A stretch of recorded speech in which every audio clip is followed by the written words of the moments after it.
নবী সাল্লাল্লাহু আলাইহি ওয়াসাল্লামের একজন কলেজের টুকরা মেয়ে হযরত ফাতিমাতুজ জোহরা রাদিয়াল্লাহু তাআলা আনহা, তিনার স্বামীর নাম হলো হযরত আলী রাদিয়াল্লাহু তাআলা আনহু। তিনার দুইটা সন্তান আছে, তার নামটা সকলেই জানেন, তার নাম হলো হাসান এবং হুসাইন। যুবকদের সরদার বাজান, আমি ফাতেমার ইতিহাস পড়েছি, হযরত আলীর ইতিহাসও পড়েছি বাজান। দুই একটা মিনিট করে আমি আপনাদের কাছ থেকে বিদায় নেব। ও মা, দিলের কান দিয়া শোনো। ও মা, ফাতেমা কেমন আল্লাহওয়ালা ছিল, কেমন কামালিয়াত মহিলা ছিল। এই ফাতেমার মতন তোমরা যদি স্বামীর ভক্ত হইতে পারো, আল্লাহর গোলামি করতে পারো, আল্লাহর যদি ভয় করতে পারো, তোমাকে আল্লাহ পাক এই ফাতেমার সঙ্গে হাসর নাসরের ব্যবস্থা করবে। হযরত ফাতেমা রাদিয়াল্লাহু তাআলা আনহা জীবনে ইশরাকের নামাজ ছেড়ে দেন নাই, কোনদিন আউবিন ছেড়ে দেন নাই, কোনদিন তাহাজ্জুদ ছেড়ে দেন নাই। হযরত আলী রাদিয়াল্লাহু তাআলা আনহু মক্কার যখন খলিফা হলেন, মদিনার যখন খলিফা হলেন, ফজরের নামাজ পড়িয়া প্রত্যেকদিন হযরত হযরত আলী রাদিয়াল্লাহু তাআলা আনহু তালিম করে। একদিন ঘটনাক্রমে হযরত আলী রাদিয়াল্লাহু তাআলা আনহু তালিম না করিয়া লাফ দিয়া উঠলেন মসজিদে নববীর থেকে, দৌড় মেরে বাইরের দিকে চলে আসলেন। হযরত আলীর জামাটা টেনে ধরে বলেন, আলী কোথায় যান, কোথায় যান? হযরত আলী রাদিয়াল্লাহু তাআলা আনহু বলেন, ও সাহাবীরা শোনো, আজকে আমার জামাটা ছেড়ে দাও, আজকে আমার জামাটা ছেড়ে দাও, আজকে আমার কেউ আর বাধা দিবে না, আজকে আমার বাড়িতে যাব। আমার মনের ভিতরে একটা খটকা লেগেছে। প্রত্যেকদিন আলী নামাজ শেষ করে বাড়িতে আসতেন, দেখে যাই নামাজের উপর বসিয়া হযরত আলী রাদিয়াল্লাহু তাআলা আনহুর বিবি হযরত ফাতিমাতুজ জোহরা প্রত্যেকদিন কুরআনুল কারীম তেলাওয়াত করে। স্বামী যখন মসজিদে নববীর থেকে বাড়িতে আসে, আমি আমার স্বামীর হাতে কোরআন তুলিয়া দিই। এক সাইডে হাসান, এক সাইডে হুসাইন কোরআন তেলাওয়াত শুনে, আর আলী রাদিয়াল্লাহু তাআলা আনহু আল্লাহ পাকের কোরআন তেলাওয়াত খুশ করে। হযরত আলী রাদিয়াল্লাহু তাআলা আনহু ওই দিন বাড়িতে এসে দেখে ওই যাই নামাজের উপরে ফাতেমা নাই, ফাতেমা যাই নামাজের উপরে নাই। আলী এসে দেখে ফাতেমা নাই, আশ্চর্য হয়ে গেলেন, আমার স্ত্রী কোথায় গেল, আজকে পাইলাম না। জীবনে কোনোদিন ইশরাক নামাজ ছেড়ে দেই নাই। সূর্য উঠার পরে 2 রাকাত 4 রাকাত নামাজ পড়া লাগে, ওইটাকে বলে ইশরাক নামাজ। কি বুঝো, ঠিক না? এটা পড়তে যায় না। ফজরের নামাজ দিয়ে পড়ে না, ইশরাক নামাজ কেমনে পড়বে? অনেক যুবক আছে সূর্য কতদিন উঠছে এটাও জানে না। হযরত আলী রাদিয়াল্লাহু তাআলা আনহু দেখলে আমার স্ত্রী ওই যাই নামাজে নাই। আলীর চোখের কোটায় পানি, হাসান হুসাইন নাই।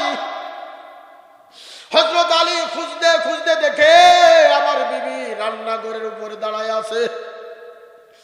রান্নাঘরের উপরে দাঁড়াইয়া আড়াআড়া ধরিয়া ওই জান্নাতুল বাকির দিক তাকাইয়া কান্দে। ও আল্লাহ, ওই কবরে একা একা থাকতে হবে। আমার মা যাবে না, আমার বাবা যাবে না, আমার স্ত্রী আমার স্বামীও যাবে না, আমার কলেজের টুকরা হাসান হুসাইন যাবে না। ও আল্লাহ, ওই জান্নাতুল বাকি আমার থাকতে হবে। আমার মা যেখানে ঘুমায় ওই জান্নাতুল বাকিতে আমাকে থাকতে হবে।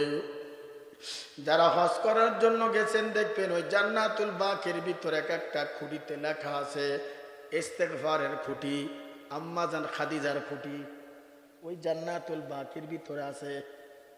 এটা ইস্তেগফারের খুঁটি। এই জায়গায় বসে নামাজ পড়লে, দোয়া করলে সঙ্গে সঙ্গে কবুল করে নেয়। হযরত ফাতেমা আনারা ধরে কান্দে, আল্লাহ, ও আমার মা, ও আমার দামরার মা, একজন জান্নাতি মহিলা, নবীজির মেয়ে, আম্মাজান খাদিজার মেয়ে হযরত ফাতেমা জান্নাতি মেয়ে হেও কান্দে, কবরের চিন্তায় কান্দে। আর তোমার খবর কি, তোমার হালত কি?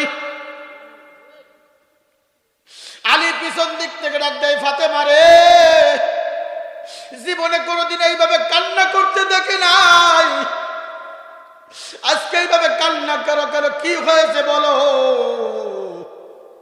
প্রত্যেক দিন তোমার যাই নামাজের উপরে দেখি, আজকে নাই।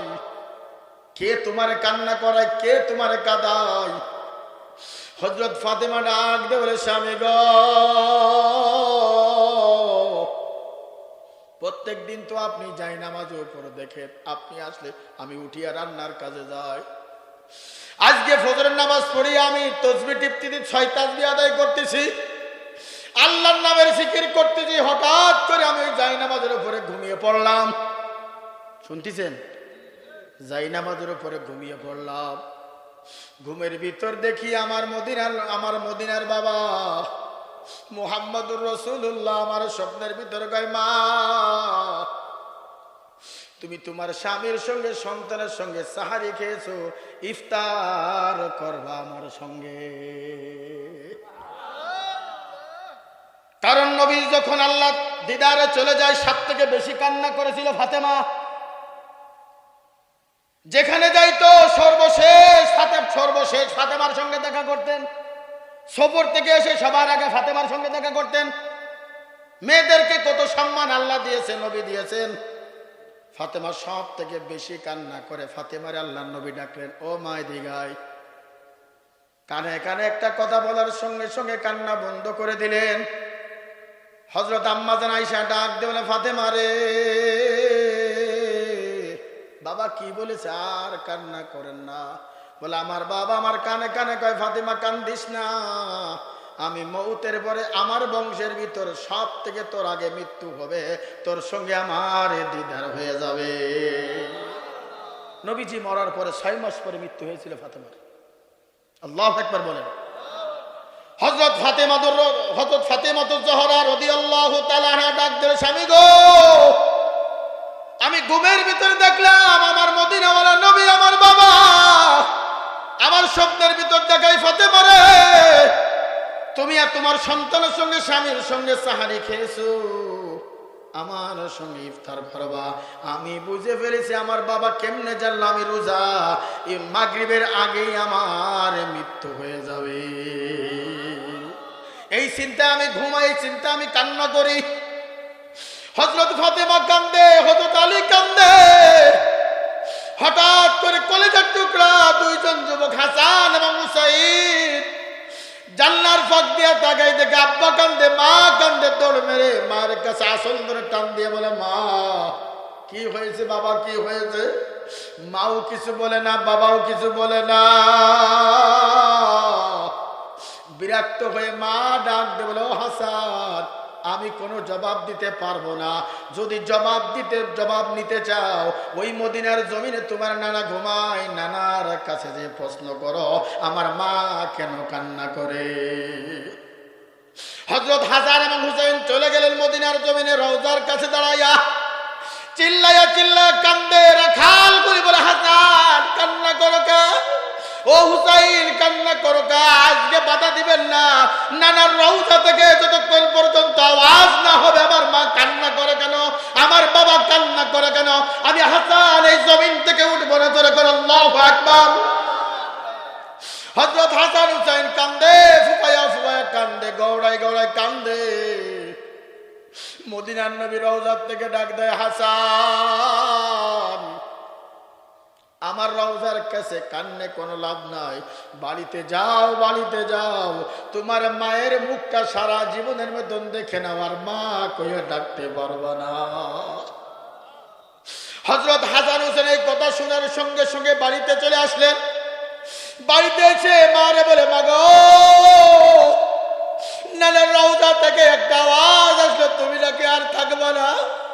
কে আমারে ভাত খাওয়াই দিবে, কে আমার রুটি খাওয়াই দিবে, কে আমার আদর করবে?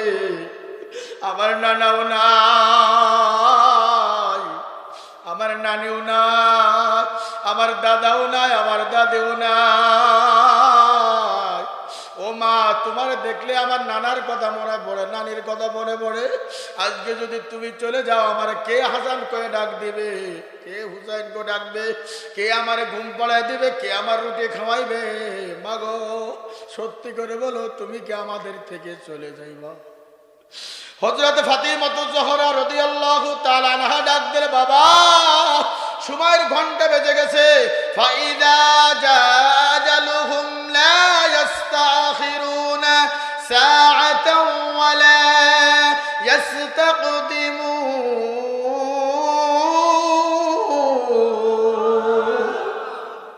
কার কখন মউত হবে কে কেউ জানে না। আওয়াজ করে বলেন, কে জানে? আওয়াজ করে বলে। ইতিহাস বড় লম্বা বাজান। হযরত আলী রাদিয়াল্লাহু তাআলা কান্দে, হাসান হোসেন কান্দে, ফাতেমাও কান্দে। দেখে ঘরের এক কোনায় 3টে পাত্র রাখা আছে, ওই পাত্রের ভিতর 3টা সম্পদ রাখা আছে। জোরে কোন আল্লাহু আকবার। 3টে সম্পদ কি কি এখন বলার সময় আর নাই। 12টা কি কয়টা বাজে? 12টা 4 বাজে। 3টে পাত্র রেখেছিলেন, পাত্রের ভিতর 3টে সম্পদ আছে। ইনশাল্লাহ যদি কবুল করে আগামী বছর ইনশাল্লাহ বলেন আলহামদুলিল্লাহ। সারা জীবনের বয়ান যদি এক পাল্লা রাখা হয় আর 1 রাকাত ফজর নামাজ যদি রাখা হয়, পাল্লা ভারী হয়ে যাবে, ঠিক কিনা? 3টে পাত্র, কয়টা পাত্র? ইনশাল্লাহ মনে কষ্ট নিয়েন না, অনেক রাত হয়ে গেছে, সময় দিচ্ছেন। আমিও দোয়া করো আপনাদের জন্য, আমার জন্য দোয়া করবেন। মাদ্রাসার দিক খেয়াল রাখবেন। কিছু বলবেন?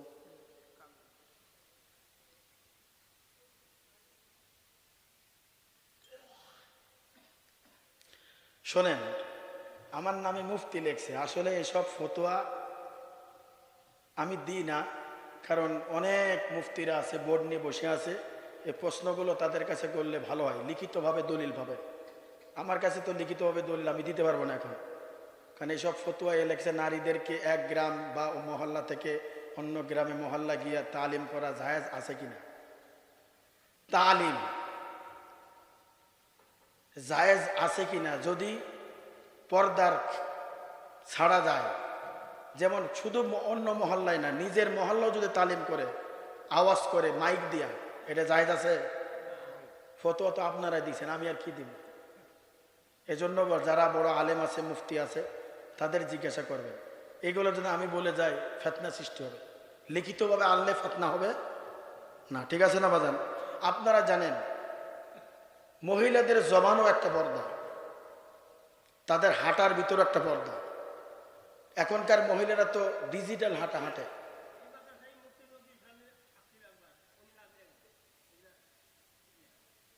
এখন তো মহিলারা ডিজিটাল মহিলা হয়ে গেছে। বোরকা, এমন বোরকা পরে, টাইট ফিট বোরকা, শরীরের অঙ্গ প্রত্যঙ্গ সব দেখা যায়, কথা কন না। এই হেলে দুলে তুমি তালিম করবে এক বাড়ি থেকে এক বাড়ি, মাহারাম ছাড়া, এটা সম্পূর্ণ হারাম। সম্পূর্ণ কি হারাম। এর থেকে স্বামীর খেদমত করো। 4টে কাজ মহিলারা করলে আল্লাহ পাক সরাসরি জান্নাত দিবে। 5 ওয়াক্ত নামাজ, রমজান মাসের রোজা, স্বামীর খেদমত, নিজের সতীত্ব হেফাজত করে রাখা, এটাও তো একটা হেফাজত, কথা কন না। তোমার শরীর, তোমার হাঁটা, তোমার চলা, তোমার আওয়াজ অন্য পুরুষ যদি শোনে, এটা আমানতের খেয়ানত হয়, ঠিক না হুজুর? এটা তো হারাম, এটা হারাম। তুমি যত বড় মুফতি মুহাদ্দিস হও না কেন, তোমার মেয়ে, তোমার বিবি যদি অন্য বাড়িতে যাইয়া এই যে আওয়াজ গলায় কথা বলে, অন্য ভাষায় কথা বলে, এটা তোমার মুফতিগিরি ছুটে যাবে। এই জন্য সাবধান। এই নারীদের কারণে বেশি পুরুষরা জাহান্নামে যাবে, এই নারীদের কারণে। সাবধান বাজান। ও মা, আম্মাজান খাদিজাও তো নবীজির পাগল ছিল, আম্মাজান আয়েশাও তো নবীজির পাগল ছিল। হযরত ফাতিমা জোহরা রাদিয়াল্লাহু তাআলা আনহা, হযরত আলী রাদিয়াল্লাহু তাআলা পাগল ছিল। তাদের ইতিহাস পড়ে দেখো, এই কিতাবগুলি তুমি নিজে পড়ো, তারা কিভাবে আমল করেছে।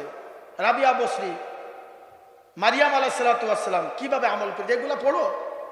আগে স্বামীর খেদমত করো, স্বামীকে জয়লাভ করো। হাদিস শরীফে আছে, কোন স্ত্রী যদি স্বামী মারা যায়, স্ত্রীর আগে যদি স্বামী মারা যায়, যদি স্ত্রী যদি বলে আমার স্বামী আমার ভালো, আমার মহব্বত করতে, আমি স্বামীর উপরে খুশি, হাদিসে আছে সরাসরি ওই স্বামী জান্নাতে চলে যাবে।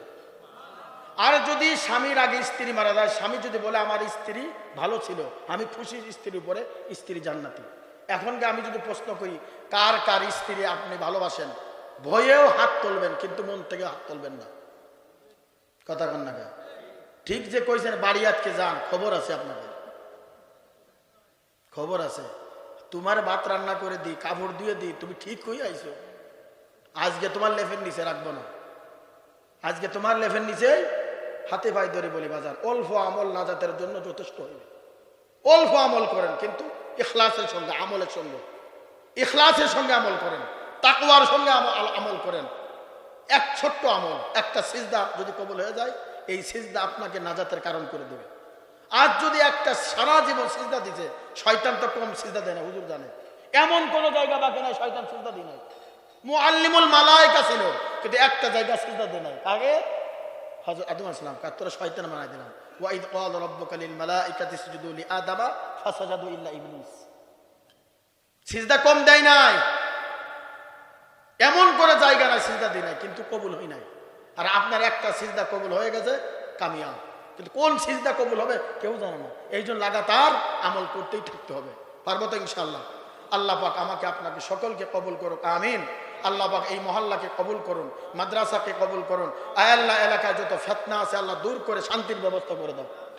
আলহামদুলিল্লাহি রাব্বিল আলামিন।